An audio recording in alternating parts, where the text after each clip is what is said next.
YouTube? It's Richie from Boston.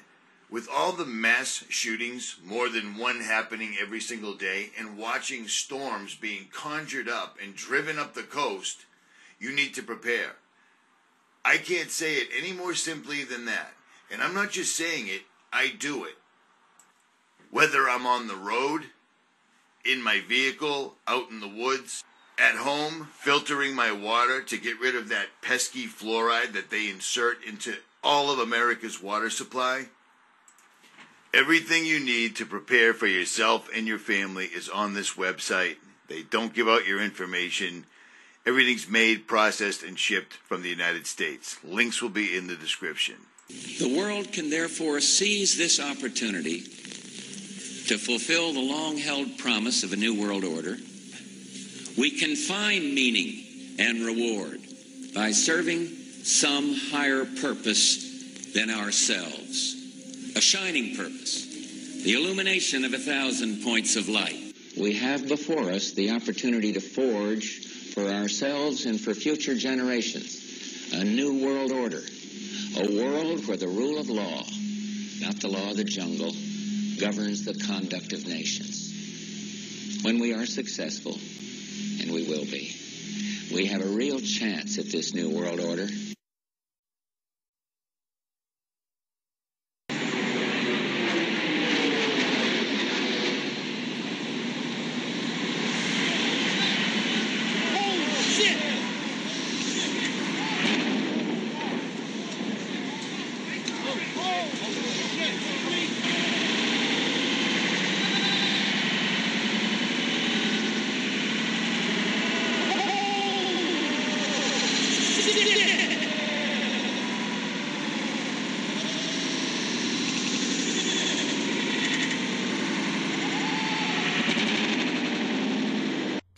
Hey, what's up, YouTube? It's Richie from Boston. It's the 10th of September. You may be watching this on the 11th of September. But it's that time of year again, and it amazes me and saddens me how many people are under the impression that if this was such a big conspiracy, there would be witnesses, there would be whistleblowers, people would come forward. Well, they have. A lot of them have. Every one of them that came forward lost their job, no matter what. And many more of them absolutely got killed or suicided, one way or the other. Now, before you start watching this video, I know it was a long intro. It is what it is. What are you going to do? One of my subscribers made the intro. I'm going to at least play it for him, right? And Patriot Pantry, if you're not stocking up, you're going to be bumming. And that's all there is to it. There's a reason I play that. So there's that. But before you watch any more of this video, and it's going to be pretty long, save it. I'm going to show you exactly how right now. You see this little program right here? Free YouTube downloader. You find any video, you click on it, you hit this button, and it downloads. And it's free. And then you download it to an external hard drive. I know to a lot of people it may sound ridiculous, but literally, I did a live stream yesterday, a really long live stream, right here on my backup channel that pretty much everyone should be subscribed to. And it was a 2-hour, 8-minute long video that I did with an ex-NASA employee, and we were talking about what I'm talking about right now. Literally and efficiently, history is being erased. I did a search for Fast and Furious on Google. Fast and Furious, the huge cover-up where the federal government was giving military-grade weapons to cartel members, and nobody found out about it until a Border Patrol agent finally got killed, and then everyone was like, oh my goodness. If you try to look it up now, this is what you find.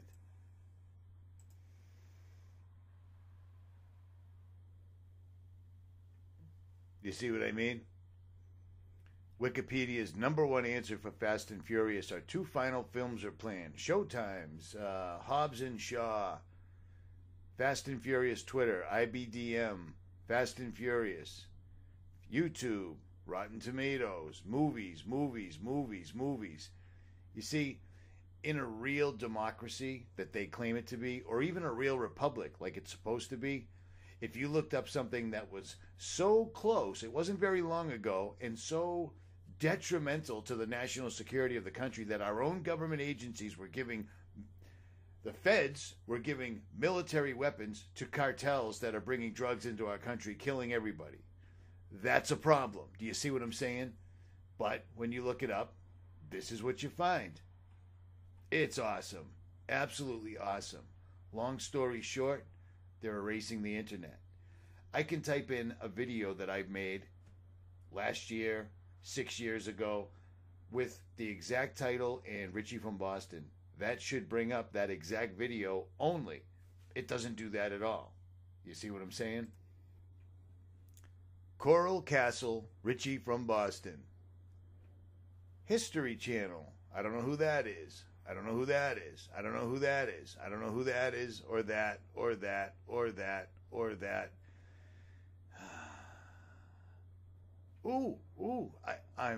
I stand corrected. I am way, way, way down here. But there you go. And in case you didn't know that, I did put this up 6 years ago. You like my title?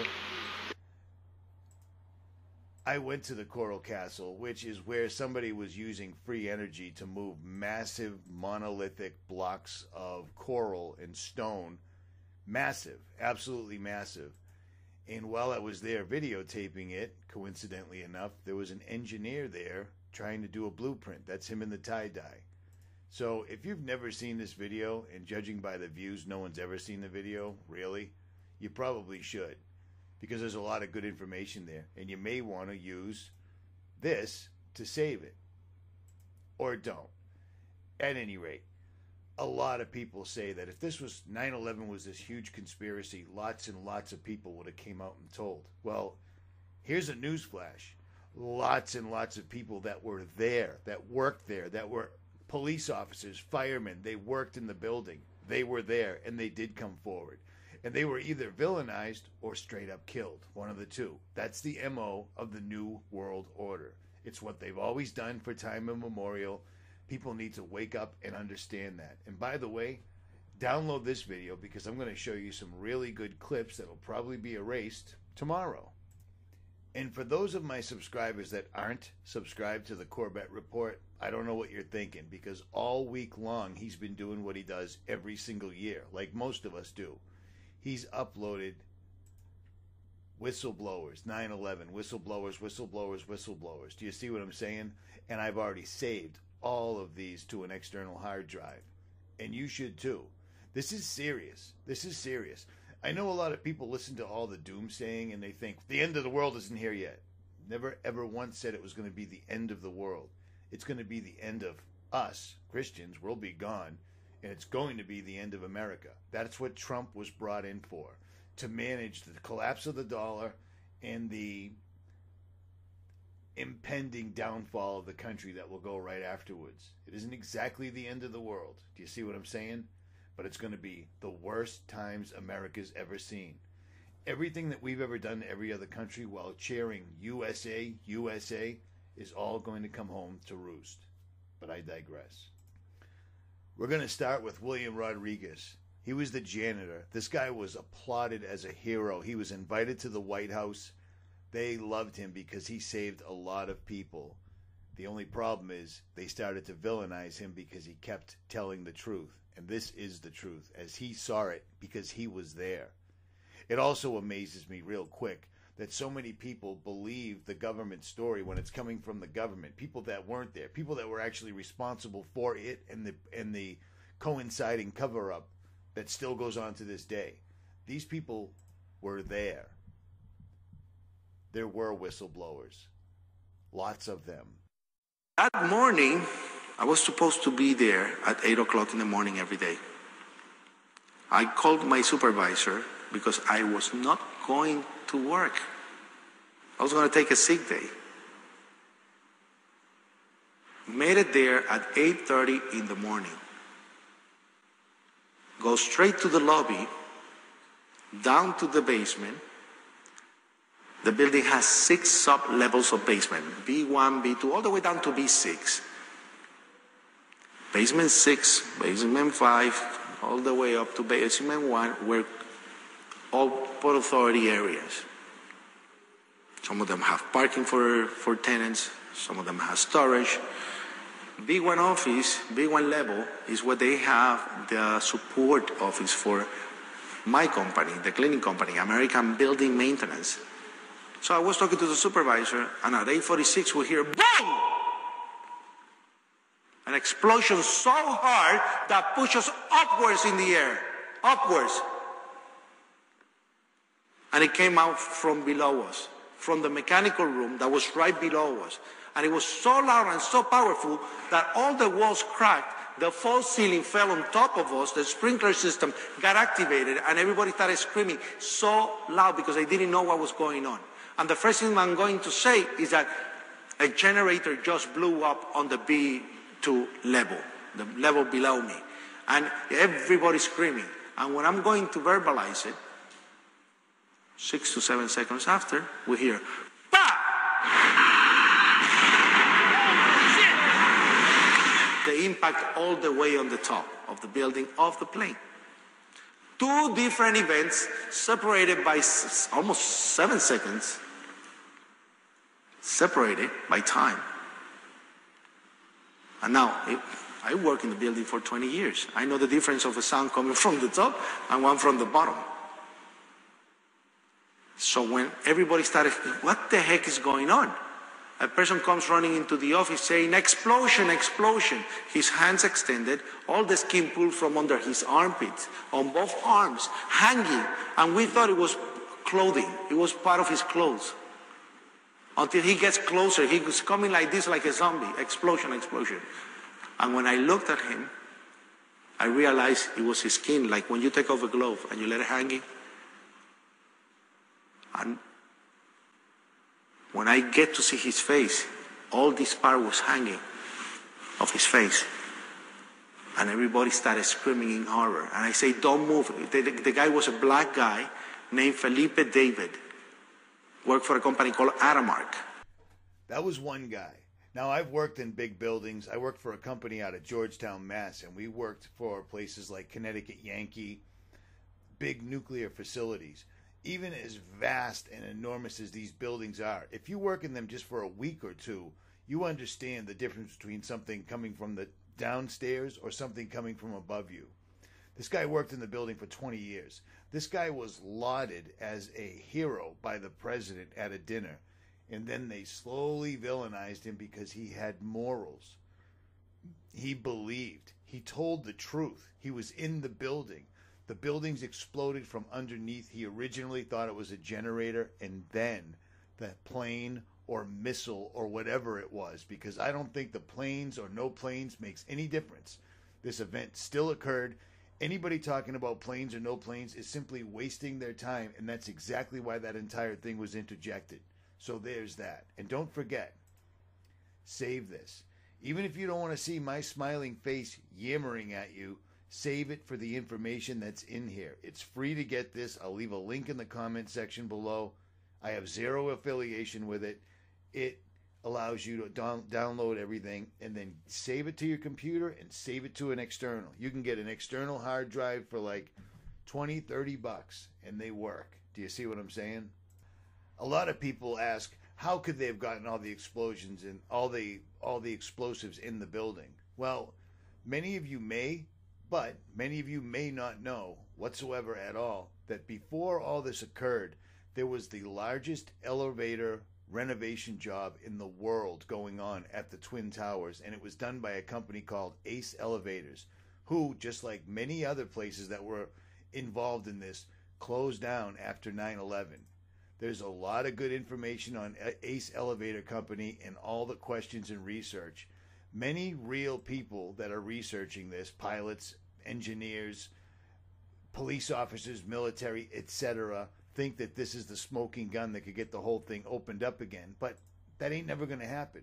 They already took all the material or the crime scene, the steel that was blown up with thermite and whatever else, it was all shipped off to China. It's gone. So there is never going to be another investigation. It's going to be JFK. In 50 years, someone will still be quacking about this on some sort of crazy shortwave radio. I don't know. But at any rate, Why weren't there more whistleblowers? There were. Here's another one. Barry Jennings. He was threatened to change his story. He was interviewed by Loose Change, and then he died magically in his hospital. He died suddenly at 53 years old. He was there. He gave it up and then tried to change his story, and apparently that didn't work, and he died, because that's how they do it. As I told you guys before, it's very funny. I was on my way to work, and traffic was excellent. I received a call that a small Cessna had hit the World Trade Center, and I was asked to go and man the Office of Emergency Management at the World Trade Center 7 on the 23rd floor. As I arrived there were police all in the lobby. They showed me the way to the elevator. We got up to the 23rd floor. Me and Mr. Hess, who I didn't know was Mr. Hess at the time, we got to the 23rd floor. We couldn't get in. We had to go back down. Then security and police took us to the freight elevators, where they took us back up, and we did get in. Upon arriving into the OEM EOC, we noticed that everybody was gone. I saw coffee that was on a desk. Still, the smoke was still coming off the coffee. I saw half-eaten sandwiches. And only me, Mr. Hess, was up there. After I called several individuals, one individual told me that to leave and leave right away. Mr. Hess came running back in and said, "We're the only ones up here. We got to get out of here." He found the stairwell. So we subsequently went to the stairwell and we're there. After I called several individuals, one individual told me that to leave and leave right away. Mr. Hess came running back in and said, "We're the only ones up here. We got to get out of here." He found the stairwell. So we subsequently went to the stairwell and we're going down the stairs. When we reached the 6th floor, the landing that we were standing on gave way. There was an explosion and the landing gave way. And I was left there hanging. I had to climb back up, and now I had to walk back up to the 8th floor. After getting to the 8th floor, everything was dark. It was dark, and it was very, very hot. Very hot. I asked Mr. Hess to test the phones as I took a fire extinguisher and broke out the windows. Once I broke out the windows, I could see outside below me. I saw police cars on fire, buses on fire. I looked one way, the building was there. I looked the other way, it was gone. I was trapped in there for several hours. I was trapped in there when both buildings came down. The firefighters came. They came to the window, because I was going to come out on the fire hose. I didn't want to stay there any longer. It was too hot. I was going to come out on the fire hose. They came to the window. They started yelling, "Do not do that. It won't hold you." And then they ran away. See, I didn't know what was going on. That's when the first tower fell. When they started running, the first tower was coming down. I had no way of knowing that. Then I saw them come back. Now I saw them come back with more concern on their faces. And then they ran away again.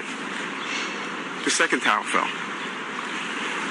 So as they turned and ran the second time, the guy said, "Don't worry, we'll be back for you." And they did come back. This time they came back with 10 firefighters. And they kept asking, "Where are you? We don't know where you are." I said, "I'm on the north side of the building," because when I was on the stairs, I saw north side. Excuse me. All this time, I'm hearing all type of explosions. All this time, I'm hearing explosions. And I'm thinking that maybe it's the buses around me that were on fire, the cars on fire. I don't see no, but I'm still hearing these explosions. When they finally got to us, and they took us down to what they called the lobby, because I asked them, I said, when we got down there, I said, "Where are we?" He said, "This was the lobby." And I said, "You got to be kidding me." It was total ruins. Total ruins. Now keep in mind, when I came in there, the lobby had nice escalators. It was a huge lobby. And for me to see what I saw was unbelievable. And the firefighter that took us down kept saying, "Do not look down." And I kept saying, "Why?" He said, "Do not look down." And we were stepping over people. And you know, you can feel when you're stepping over people. They took us out through a hole that I don't know who made this hole in this wall. That's how they got us out. They took us out through a hole, through the wall, to safety. As they were taking me out, one firefighter had fallen. I believe he was having a heart attack. But before that, this big giant police officer came to me. And he says, "You have to run." I said, "I can't run. My knees are swollen." He said, "You're going to have to get on your knees and crawl in." He said, "Because we have reports of more explosions." And that's when I started crawling. And I saw this guy fall behind me. And his comrades came to his aid. They dragged him to safety. I was looking for an ambulance for my knees. And at that time, they told me, "We got to walk 20 blocks to refuge." Before I got there, Eyewitness News grabbed me and started interviewing me. That's basically it. And still, to this day, people will believe the government officials, authority figures, the same people that for a living promise everything to get selected and then instantly don't do any of that. And it's called political doublespeak. It's no big deal. But the people that were actually there, the people that gave up their jobs, their livelihoods, everything, to tell people what they could about this event, because this event changed everything, and this event was the beginning of everything. And we're getting pretty damn close to the conclusion. I can't stress it enough. Anything that you find, save it. There's a YouTuber called Alien Scientist. I've downloaded all of his work on 9/11. I don't have enough time to play all of that, but Alien Scientist, I'll leave you links. He's a local kid from Boston, and he's heavy into physics. He's done some amazing work on 9/11. His ideas about cold fusion and outer space and all that other stuff, it doesn't bother me. You know what I mean? It doesn't really bother me, but he's done some phenomenal work on 9/11. And that's what matters to me. Aside from just the whistleblowers, actual politicians tried to stand up and do the right thing right after 9/11 happened. And this is what happened to them. You remember the big anthrax scare? Tom Daschle was one of the senators that he was the Senate Majority Leader that wanted to probe this whole thing, because after 9/11, there should be an investigation. It's the biggest attack since Pearl Harbor. Well, it turns out it's the biggest attack since Pearl Harbor and Black Tom. Black Tom. Whatever that is. But that's our new reality. Because when September 11 happened, they kept bandying about the word Pearl Harbor, Pearl Harbor, Pearl Harbor. And right before 9/11 occurred, if you didn't know this, you should know this, but you'll know it now. Project for a New American Century, PNAC, was a bunch of people, including Dick Cheney, Donald Rumsfeld, Paul Wolfowitz, Jeb Bush, Richard Pearl, John Bolton, Scooter Libby, Elliot Abrams, Richard Armitage, William Bennett, William Crystal, and 𝗦𝗵𝗿𝗲𝗚. These guys wanted to change the way we fought wars.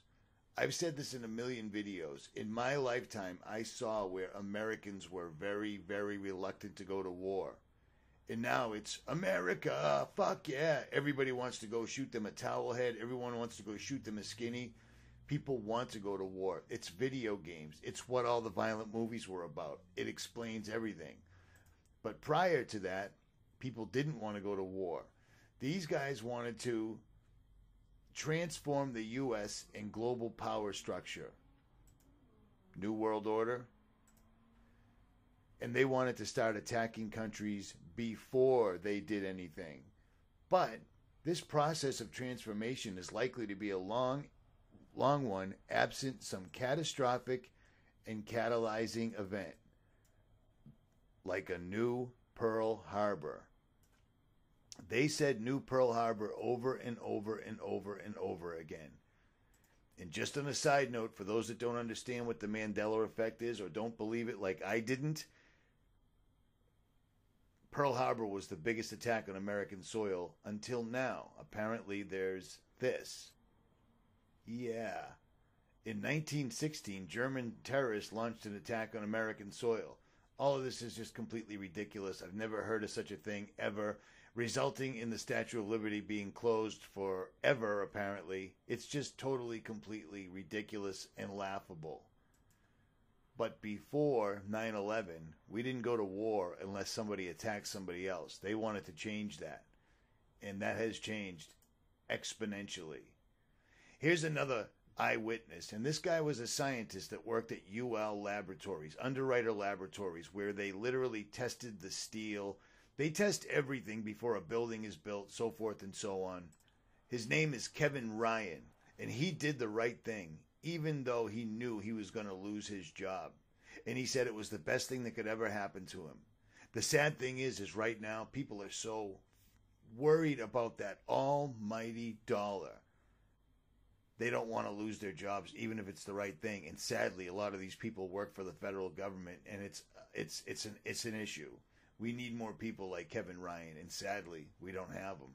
In order to verify the way the buildings collapsed and how the heat had affected the steel, NIST commissioned numerous tests, some of which were conducted by a company called Underwriters Labs.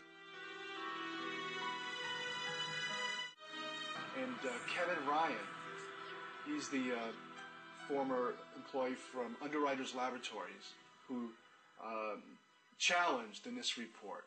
And he went public with it. And within a week, he was fired from his job. We did test the floor models in August of 2004. And those tests disproved the primary theory behind the collapses in buildings was called the pancake theory. The floors would collapse upon each other into a stack of pancakes, and then the columns were no longer supported and the columns would fall apart. Well, the floor models didn't collapse in the tests, and these were in furnaces, testing furnaces, much hotter temperature, longer periods of time. They still didn't collapse. So, a few months later, the government put out an update on their report. And they stated not only that the floors did not collapse, but they had done tests on the few samples they had saved from the fire zones. And those tests proved that the temperatures were very low.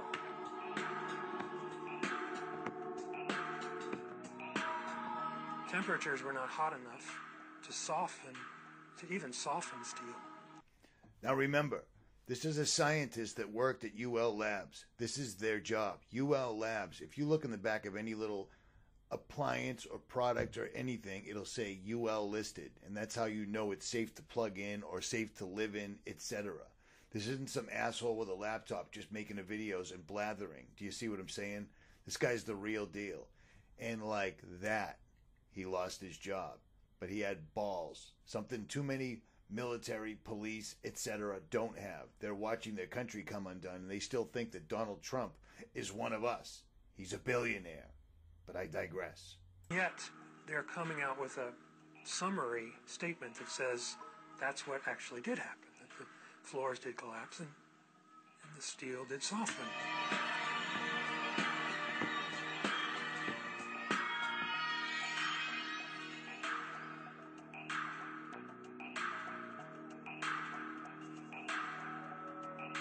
So they either downplayed those results or ignored those results, and they ended up putting it all in a computer.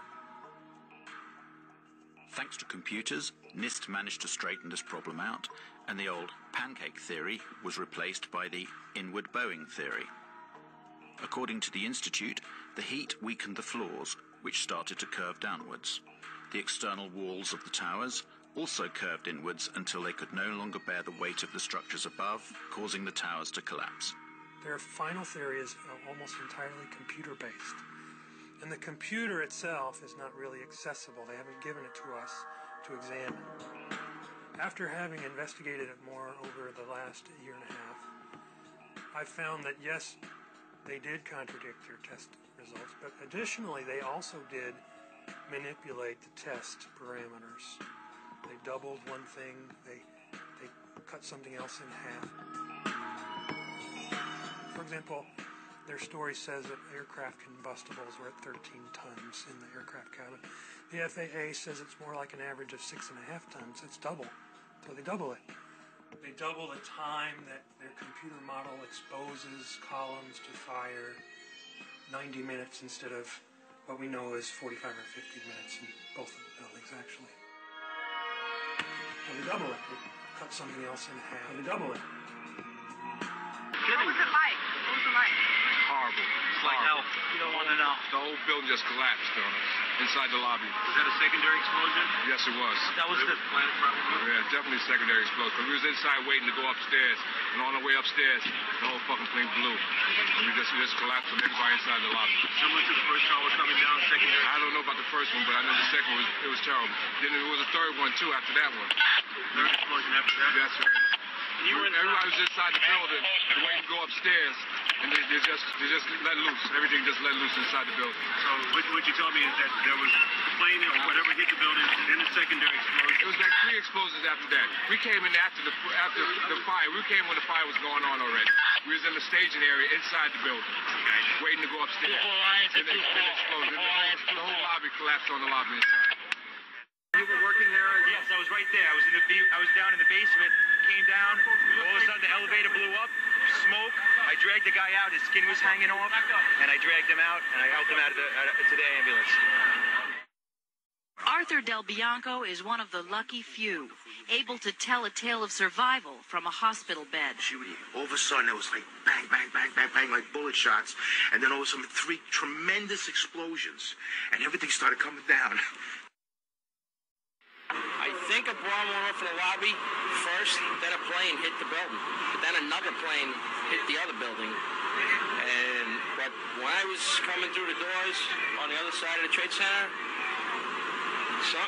either they blew the lobby up or something, because it blew the glass out of the doors and knocked us all down, and I got smoke and everything on me. One of the things that particularly struck me was the incredible speed with which the towers came down. There was something truly inexplicable about the speed of the collapse.